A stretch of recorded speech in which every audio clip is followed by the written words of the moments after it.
Daily sheet கேலண்டரில் வந்து quotes இருக்கும். உங்களை அது எத்தனை பேர் வந்து நோட்டீஸ் பண்ணியிருப்பீங்கன்னு எனக்கு தெரியல. நீங்கள் ராசி பலன் பார்க்கலனா கூட அந்த கோட்ஸ் படித்து பாருங்கள், கண்டிப்பாக உங்களை போல்ட் ஆக்கும்.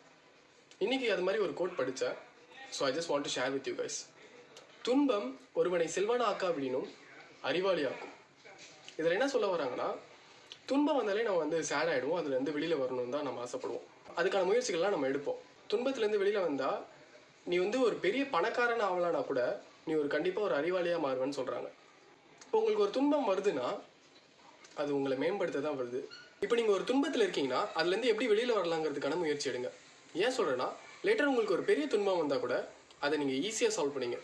பிகாஸ் அதை நீங்கள் முன்னாடியே பார்த்துருப்பீங்க. இதெல்லாம் என்னடா ஒரு துன்பம், இதுக்கு முன்னாடியே எவ்வளோ பார்த்துச்சு அப்படின்ற ஒரு மைண்ட் செட்டுக்கு வந்துடுவீங்க.